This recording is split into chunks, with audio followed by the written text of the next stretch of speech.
Hai teman-teman, selamat datang di channel artikel YouTube. Channel pertama cerita Kenshin. Kali ini admin upload lagi ya. Terima kasih.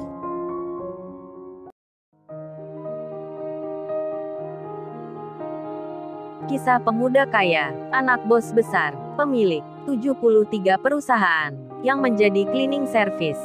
Episode 291.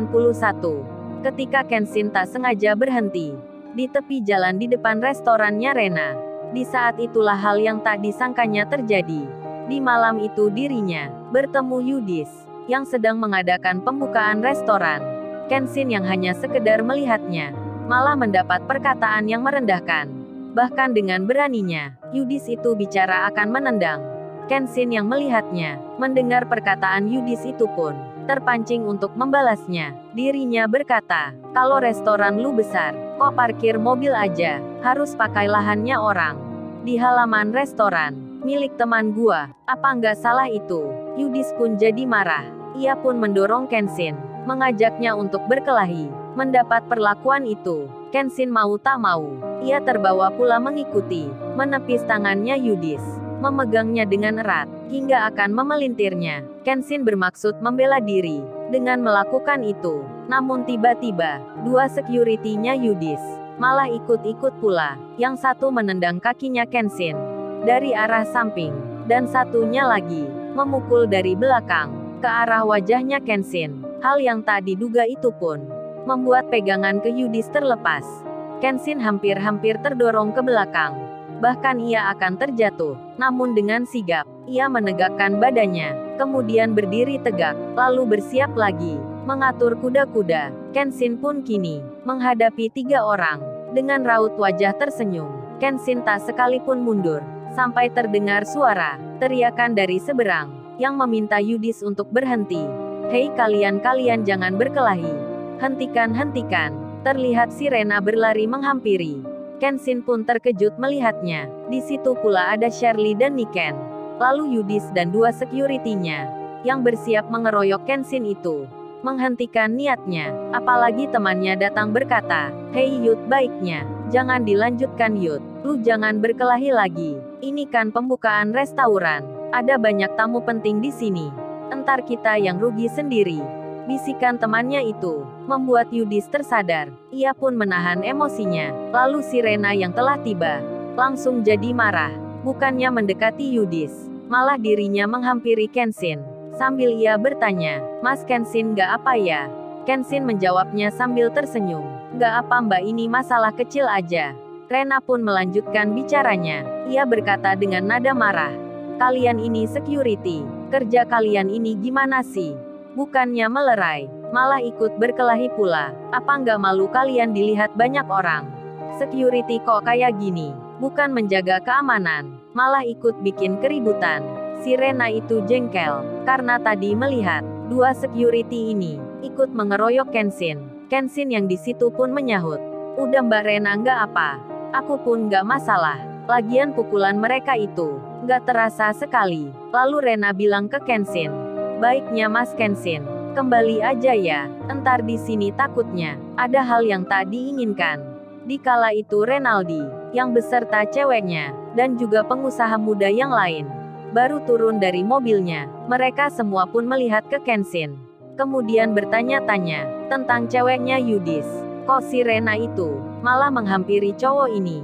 Bukannya mendekat ke Yudis, cowoknya sendiri. Kemudian, dikarenakan tak ingin jadi perhatian dilihat banyak orang, Kenshin pun bicara. Ia pamit ke Rena. Kenshin berkata, Mbak Rena kalau gitu saya balik ya.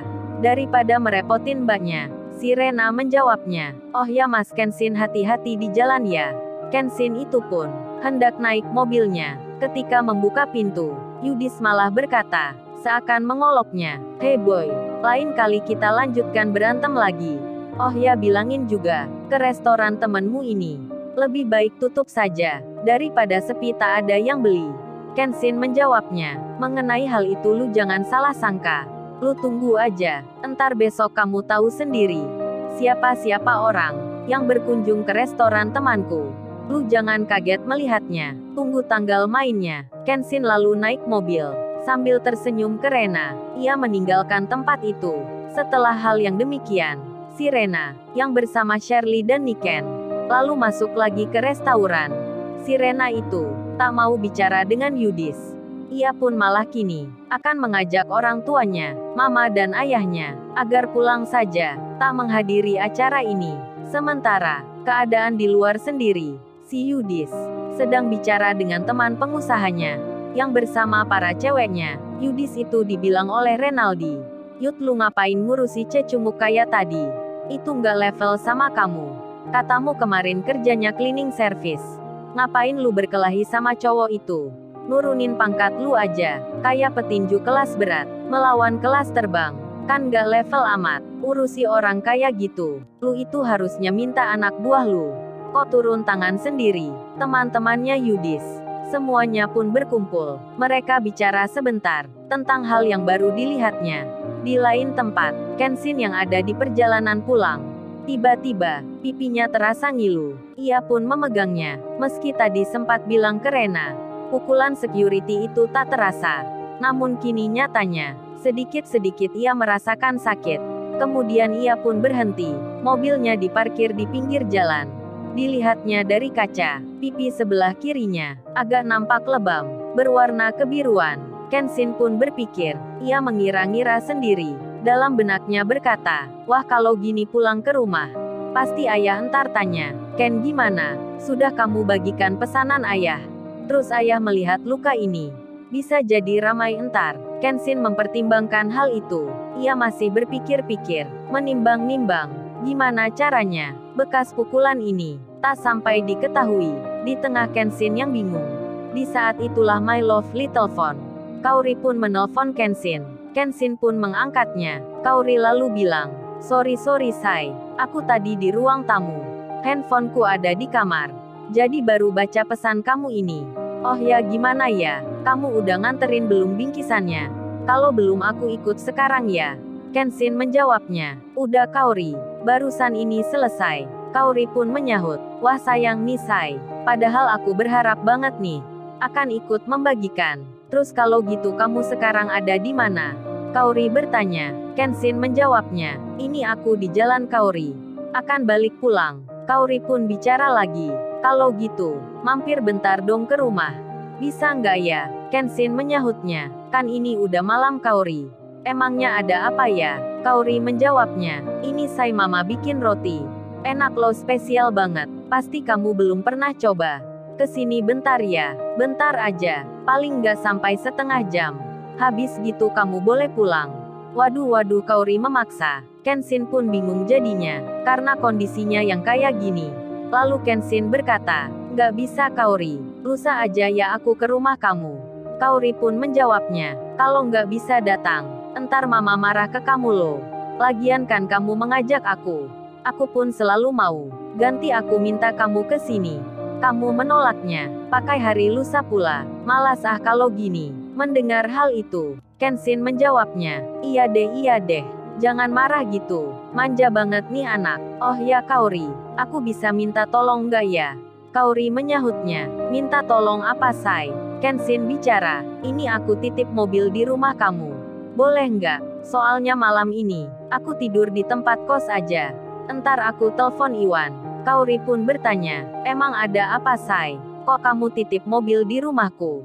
"Ya bolehlah itu. Tapi apa nggak baiknya tidur di rumahku aja Sai? Kan sekalian entar datang ke sini. Masa mobilnya aja yang ditinggal?" Mendengar jawaban Kaori, Kenshin pun tertawa. Ia lalu menyahutnya, Kaori kamu itu ada-ada aja. Kok aku disuruh tidur di rumah kamu? Entar apa kata orang?" Kaori menyahutnya, "Apa sih itu maksudnya? Kamu pasti deh Sai berpikir yang nggak baik." Kenshin menjawabnya, "Ya udah kalau gitu, yang jelas aku entar tidur di tempat kos aja. Tapi sekarang aku akan mampir dulu ke rumah kamu. Tapi sebelumnya, aku tunggu ya di warung belakang. Itu yang tempo hari kita ketemu. Waktu aku bersama Iwan." Kaori menyahutnya, "Oh di situ ya. Kalau gitu entar kamu mampir di kafe aja Sai. Di situ bagus tempatnya. Entar tak ke sana." Kenshin pun mengiyakan, dan berjalanlah mobilnya menuju tempat itu. Kaori yang belum tahu kondisi Kenshin Ia pun kini berganti baju, bersiap akan keluar ke tempat kafe belakang, dan Iwan yang di tempat kosnya. Saat itu dirinya mendapat pesan. Iwan pun membacanya. Kenshin yang mengirimnya. "Wan, lu sibuk gawan? Kalau bisa entar jemput gua. Habis gini aku kirim alamatnya." Dan Iwan pun menjawabnya, "Oke bro, siap bro. Entar gua ke sana." Iwan pun tak tahu pula tentang kondisi temannya. Setelah beberapa saat, Kenshin pun tiba di lokasi kafe itu. Kaori segera diberitahu, dan dengan cepat pula pesan itu dibacanya. Kaori kemudian keluar. Ia berjalan sendirian. Dirinya akan datang untuk menemui Kenshin. Lalu, bagaimana kisah selanjutnya? Subscribe channel ini untuk episode berikutnya. Terima kasih. Jangan lupa ya guys, untuk kelanjutan ceritanya ada di artikel YouTube. Jangan lupa subscribe, share, dan like video ini. Cara-cara kolom komentar di bawah ini.